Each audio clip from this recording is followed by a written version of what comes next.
তুলসী মন্দির থেকে পাতা তুলবেন, পাতা কিন্তু রাধার হাতে দেবেন, কৃষ্ণের পায়ে দেবেন। আচ্ছা, কৃষ্ণের পায়ে কটা তুলসী পাতা দেবেন কারো জানা আছে? আজকে জানতে হবে কিন্তু আপনাদের। কৃষ্ণের পায়ে কটা তুলসী পাতা দেবেন? কেউ একটা বলেন, কেউ দুটো বলেন, কেউ পাঁচটা বলেন। কিন্তু আপনাদের সব ধারণা না, সব ধারণা ভেঙে দেবো আজকে। কৃষ্ণের পায়ে আপনারা 3টে তুলসী পাতা দেবেন। কেন 3টে দেবেন? আমার দিকে তাকিয়ে নেন, আমি আপনাদের বুঝিয়ে দিই। এই যে আমার হাতে দেখছেন, এটা আমি কি পরে আছি জোরে বলুন? রাখি। রাখি যেটাকে বলা হয় রক্ষা সূত্র, এটাকে রক্ষা সুতো বলা হয়।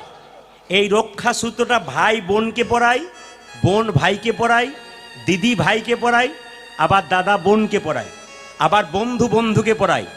একটা একটা করে জানবেন।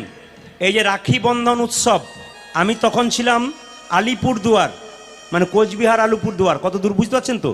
ওখানকার ছেলে মেয়েরা আমার হাতে রাখি বেঁধে দিয়েছে।